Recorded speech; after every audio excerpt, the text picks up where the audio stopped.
ಎಲ್ಲರಿಗೂ ಕನ್ನಡ ರಾಜ್ಯೋತ್ಸವದ ಶುಭಾಶಯಗಳು. ಇವತ್ತಿನ ಈ ವಿಡಿಯೋದಲ್ಲಿ ನಾವು ಏನು ತಿಳ್ಕೊಳ್ಳೋಣ ಅಂತಂದರೆ, ಈ ಟೈಮ್ನಲ್ಲಿ ಇಂಜಿನಿಯರಿಂಗ್ ಮಾಡೋದು ಚಲೋನಾ, ಮಾಡಿದರೆ ಯಾವ ಬ್ರಾಂಚ್ ತಗೋಬೇಕು, ಯಾವ ಬ್ರಾಂಚ್ ತಗೊಂಡ್ರೆ ಏನೇನು ನಮಗೆ ಸಿಗುತ್ತೆ, ಮುಂದೆ ಸ್ಕೋಪ್ ಹೇಗಿರುತ್ತೆ, ಎಲ್ಲವನ್ನು ಈ ವಿಡಿಯೋದಲ್ಲಿ ಫುಲ್ ಆಗಿ ಡಿಸ್ಕಸ್ ಮಾಡೋಣ. ವಿಡಿಯೋ ಸ್ವಲ್ಪ ಲೆಂದಿ ಆಗಿರುತ್ತೆ, ವಿಡಿಯೋನ ಎಲ್ಲೂ ಕೂಡ ಸ್ಕಿಪ್ ಮಾಡಬೇಡಿ, ಯಾಕಂತಂದರೆ ವಿಡಿಯೋ ನಿಮಗೆ ಅರ್ಥ ಆಗೋದಿಲ್ಲ. ಓಕೆ ಗಾಯ್ಸ್, ಬನ್ನಿ ವಿಡಿಯೋನ ಶುರು ಮಾಡೋಣ. ಫ್ರೆಂಡ್ಸ್, ನೀವೇನಾದರೂ ಫಸ್ಟ್ ಟೈಮ್ ನಮ್ಮ ಚಾನಲನ್ನು ವಿಸಿಟ್ ಮಾಡ್ತಾ ಇದ್ದೀರಾ ಅಂದರೆ, ಹಾಗೂ ಇನ್ನೂ ಸಬ್ಸ್ಕ್ರೈಬ್ ಮಾಡ್ಕೊಂಡಿಲ್ಲ ಅಂದರೆ ದಯವಿಟ್ಟು ಈಗಲೇ ಸಬ್ಸ್ಕ್ರೈಬ್ ಮಾಡ್ಕೊಳ್ಳಿ, ಹಾಗೆ ಪಕ್ಕದಲ್ಲಿರುವ ಬೆಲ್ ಐಕಾನ್ ಆಲ್ ಅಂತ ಸೆಲೆಕ್ಟ್ ಮಾಡ್ಕೊಳ್ಳಿ. ಈ ವಿಡಿಯೋದಲ್ಲಿ ಇಂಜಿನಿಯರಿಂಗ್ ಬ್ರಾಂಚು ಹಾಗೆ ಇಂಜಿನಿಯರಿಂಗ್ ಮಾಡೋದು ಒಳ್ಳೆಯದಾ ಕೆಟ್ಟದಾ, ಯಾವ ಬ್ರಾಂಚ್ ತಗೋಬೇಕು ಎಲ್ಲವನ್ನು ನಾವು ಡಿಸ್ಕಸ್ ಮಾಡೋಣ. First engineering branches. ಬೇಸಿಕಲಿ ಇಂಜಿನಿಯರಿಂಗ್ನಲ್ಲಿ 4 ಬ್ರಾಂಚಸ್ ಕಾಮನ್ ಆಗಿರುತ್ತವೆ. ಅವುಗಳಲ್ಲಿ mechanical, civil, electronics and communication and computer science engineering, ಇವು 4 ಬ್ರಾಂಚಸ್ ಇಂಜಿನಿಯರಿಂಗ್ನಲ್ಲಿ ಕಾಮನ್ ಆಗಿರ್ತವೆ, BE ಅಥವಾ BTechನಲ್ಲಿ. ಅದೇ ರೀತಿ ಇವುಗಳಲ್ಲಿ ಯಾವ ಬ್ರಾಂಚ್ ನಾವು ತಗೋಬೇಕು? ಹೌದು, ಫಸ್ಟ್ ಆಫ್ ಆಲ್ ಇಂಜಿನಿಯರಿಂಗ್ ಮಾಡೋದು ಒಳ್ಳೆಯದಾ ಕೆಟ್ಟದಾ ಅಂತ ತಿಳ್ಕೊಳ್ಳೋಣ, ಆಮೇಲೆ ಒಂದೊಂದಾಗಿ ಡಿಸ್ಕಸ್ ಮಾಡ್ತಾ ಹೋಗೋಣ. ಮೊದಲನೆಯದಾಗಿ ನಾವು ಇಂಜಿನಿಯರಿಂಗ್ ಮಾಡಿದರೆ ಒಳ್ಳೆಯದಾ ಕೆಟ್ಟದಾ ಅಂತ ತಿಳ್ಕೊಳ್ಳೋಣ. ಫ್ರೆಂಡ್ಸ್, ನಿಮಗೆಲ್ಲ ಗೊತ್ತಿರ್ಬೋದು, ನೀವು ಮೊಬೈಲ್ ನೋಡ್ತಾ ಇದ್ದೀರಾ, ಇದು ಕೂಡ ಇಂಜಿನಿಯರ್ಸ್ ಡಿಸೈನ್ ಮಾಡಿದ್ದು. ಹಾಗೆ ನೀವು ಯೂಟ್ಯೂಬ್ ನೋಡ್ತಾ ಇದ್ದೀರಾ, ಈ ಆ್ಯಪನ್ನು ಕೂಡ ಇಂಜಿನಿಯರ್ಸೇ ಡಿಸೈನ್ ಮಾಡಿದ್ದು. ಇಷ್ಟೊಂದು ಇಂಜಿನಿಯರಿಂಗ್ ಆಲ್ಮೋಸ್ಟ್ ಎಲ್ಲವೂ ಇಂಜಿನಿಯರಿಂಗ್ನಲ್ಲೇ ಇರ್ತದೆ. ಹಾಗಾಗಿ ಇಂಜಿನಿಯರಿಂಗ್ ಅನ್ನೋದು ಅದಕ್ಕೆ ಯಾವತ್ತೂ ಕೆಳಗೆ ಬೀಳೋದಿಲ್ಲ. ಬಟ್ ತುಂಬ ಜನ ಹೇಳ್ತಾರೆ, ಏನು ಬಿಡುಗರು ಅವ ಇಂಜಿನಿಯರಿಂಗ್ ಮಾಡ್ತಾ ಇದ್ದಾನೆ, ಕೆಲಸ ಸಿಕ್ಕೋದೇ ಡೌಟು ಅಂತ ತುಂಬ ಜನ ಹೇಳ್ತಾರೆ. ಬಟ್ ಯಾರ ಮಾತ್ರ ನೀವು ತಲೆ ಕೆಡಿಸ್ಕೋಬೇಡಿ.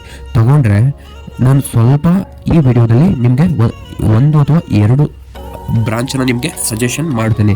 ನೀವು ಇಂಜಿನಿಯರಿಂಗ್ ಮಾಡಬೇಕು ಅಂತಂದರೆ ಆ ಬ್ರಾಂಚನ್ನು ಮಾತ್ರ ನೀವು ತಗೊಳ್ಳಿ. ಓಕೆ, ಮೊದಲನೆಯದಾಗಿ ಈಗ ಈ ಬ್ರಾಂಚಸ್ ಬಗ್ಗೆ ಡಿಸ್ಕಸ್ ಮಾಡೋಣ. ಮೊದಲನೆಯದಾಗಿ ಮೆಕ್ಯಾನಿಕಲ್ ಇಂಜಿನಿಯರಿಂಗ್ನಲ್ಲಿ ನಾವು ಏನೇನು ನೋಡ್ತೀವಿ ಅಂತಂದರೆ, ಇದು ಫುಲ್ ಹಾರ್ಡ್ವೇರ್ ಆಗಿರ್ತದೆ.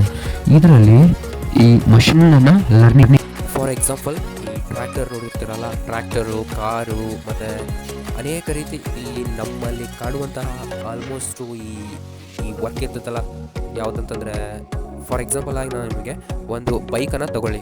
ಆ ಬೈಕ್ನಲ್ಲೂ ಕೂಡ ಅವರು ಫುಲ್ಲಾಗಿ ಅದನ್ನು ಡಿಸೈನ್ ಮಾಡಿನೇ ಅದನ್ನು ತಯಾರಿಸ್ತಾರೆ. ಅದು ಮೆಕ್ಯಾನಿಕಲ್ ಇಂಜಿನಿಯರ್ ಅವರು ಮಾತ್ರ ಅದನ್ನು ಮಾಡ್ತಾರೆ. ಹಾಗೂ ಈಗ ನಾವು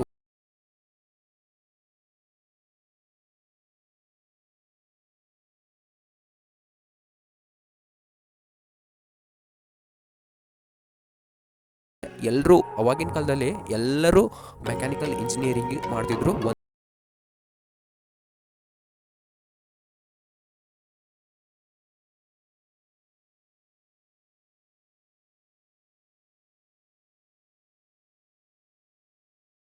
ಇದು ಭಾಳ ಅಂದ್ರೆ ಭಾಳ ಇಂಪ್ರೂವ್ ಆಗ್ತಾ ಇದೆ.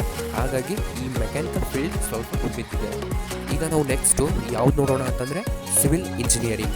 ಈ ಸಿವಿಲ್ ಇಂಜಿನಿಯರಿಂಗ್ನಲ್ಲಿ ನಾವು ಏನು ಕಲಿತೇವೆ ಅಂತಂದರೆ, ಸಿವಿಲ್ ಮೀನ್ಸ್ ನಾಗರಿಕತೆ ಅಂತಂದರೆ ಈ ಹರಪ್ಪ ನಾಗರಿಕತೆ ಇವೆಲ್ಲ ನಾವು ಕೇಳಿರ್ತೇವೆ. ಬಟ್ ಅದು ಅಲ್ಲ, ಅದು ಸ್ವಲ್ಪ ಲಿಂಕ್ ಇದೆ, ಬಟ್ ಅದು ಅಲ್ಲ. ಇಲ್ಲಿ ಮನೆ, ಬಿಲ್ಡಿಂಗು, ದೊಡ್ಡ ದೊಡ್ಡ ಕಟ್ಟಡಗಳನ್ನು ಕಟ್ಟುವುದು ಇವರ ಕೆಲಸ ಆಗಿರ್ತದೆ. ಫಾರ್ ಎಕ್ಸಾಂಪಲ್ ವಿಶ್ವ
ಚೆನ್ನಾಗಿದೆ. ಈಗ ನಾವು fourth one computer science and engineering, ಈ ಬ್ರಾಂಚ್ ಬಗ್ಗೆ ಡಿಸ್ಕಸ್ ಮಾಡೋಣ. ಈ ಬ್ರಾಂಚು ಈ ಸಾಫ್ಟ್ವೇರ್ ಫೀಲ್ಡ್ನಲ್ಲಿ ಅಂತ ಹೇಳಿದೆ ಅಲ್ಲ, ಬರ್ತಾ ಭಾಳ ಇನ್ಕ್ರೀಸ್ ಆಗತೈತಿ ಅಂತ ಹೇಳಿದೆ ಅಲ್ಲ, ಹಾಗೆ ಈ ಸಾಫ್ಟ್ವೇರ್ ಫೀಲ್ಡ್ ಅನ್ನೋದು ಜಗತ್ತಿನಾದ್ಯಂತ ದಿನೇ ದಿನ ಹೆಚ್ಚಾಗ್ತಾ ಹೋಗ್ತಾ ಇದೆ. ಹಾಗಾಗಿ ಇದನ್ನು ನೀವು ಬೆಸ್ಟ್ ಆಯ್ಕೆಯಾಗಿ ತಗೋಬೋದು. ಇದರಲ್ಲಿ ಸ್ಕೋಪ್ ವಿಷಯಕ್ಕೆ ಬಂತಂದರೆ ಸಿಕ್ಕಾಪಟ್ಟೆ ಸ್ಕೋಪ್ ಇದೆ. ಹಾಗೂ ಇದರಲ್ಲಿ ಸ್ವಲ್ಪ ಪ್ರೋಗ್ರಾಮಿಂಗ್ ಲ್ಯಾಂಗ್ವೇಜಸ್ ಬರ್ತವೆ, ಜಾವಾ, ಪೈಥಾನ್, C++, HTML, ಈ ಅನೇಕ ರೀತಿ ಈ ಪ್ರೋಗ್ರಾಮಿಂಗ್ ಲ್ಯಾಂಗ್ವೇಜಸ್ಸು ಇದರಲ್ಲಿ ಬರ್ತವೆ. ಈ ಲ್ಯಾಂಗ್ವೇಜಸನ್ನು ನೀವು ಕಲಿತು ಈ BE ಅಥವಾ BTech ನೀವು ಮುಗಿಸಿದರೆ ಜಾಬನ್ನು ಆರಾಮಾಗಿ ಪಡಿಬೋದು ಅಂತಲೇ ಹೇಳ್ಬೋದು. ಈ ಬ್ರಾಂಚ್ನಲ್ಲಿ ಸ್ಕೋಪು ಚೆನ್ನಾಗಿದೆ. ನಾನು ನಿಮಗೆ ಫಸ್ಟ್ ಹೇಳಿದ ಹಾಗೆ ನಾನು ನಿಮಗೆ 2 ಬ್ರಾಂಚಸನ್ನು ನಿಮಗೆ ಸಜೆಸ್ಟ್ ಮಾಡ್ತೀನಿ ಅಂತ ಹೇಳಿದ್ನಲ್ಲ, ನಾನು ಆಗಲೇ E&C ಒಂದು ಸಜೆಷನ್ ಮಾಡಿದೆ, ಹಾಗೆ ಇದನ್ನು ಕೂಡ ನಾನು ನಿಮಗೆ ಸಜೆಷನ್ ಮಾಡ್ತೇನೆ. ಇದು ಭಾಳ ಈ ಟ್ರೆಂಡ್ ಆಗಿರುವಂತಹ ಬ್ರಾಂಚು, ಇದಕ್ಕೆ ಯಾವತ್ತೂ ಸ್ಕೋಪ್ ಕಡಿಮೆ ಆಗೋದಿಲ್ಲ. ಹಾಗಾಗಿ ನೀವು ಇದೇ ಬ್ರಾಂಚನ್ನು ತಗೊಳ್ಳಿ ಅಂತ ನಾನು ನಿಮಗೆ ಹೇಳ್ತೇನೆ ನೇರವಾಗಿ. ಓಕೆ, ಈಗ ಅದರ್ ಬ್ರಾಂಚಸ್ ಬಗ್ಗೆ ಡಿಸ್ಕಸ್ ಮಾಡೋಣ. Other branches in engineering.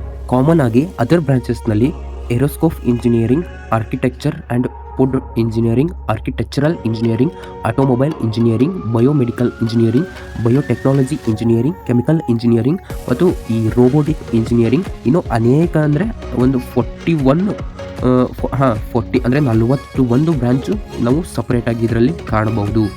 ಹೀಗೆ ಕಾಮನ್ ಆಗಿ ನಾನು ನಿಮಗೆ ಫಸ್ಟ್ 4 ಹೇಳಿದ್ನಲ್ಲ, ಅವು ಮಾತ್ರ ಕಾಮನ್ ಆಗಿರ್ತವೆ.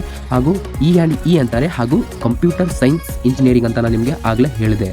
ಮತ್ತು ಕಂಪ್ಯೂಟರ್ ಅಂತಲೇ ಒಂದು ಇಂಜಿನಿಯರಿಂಗ್ ಬ್ರಾಂಚ್ ಇದೆ, ಜಸ್ಟ್ ಕಂಪ್ಯೂಟರ್ ಅಂತ ಮಾತ್ರ ಇದೆ. ಅದರಲ್ಲಿ ನಾವು ಕಂಪ್ಯೂಟರ್ ಬಗ್ಗೆ ಫುಲ್ಲಾಗಿ ಅಧ್ಯಯನ ಮಾಡ್ತೇವೆ. ಇದರಲ್ಲಿ aerospace engineering, architectural and food technology engineering, automobile engineering, automotive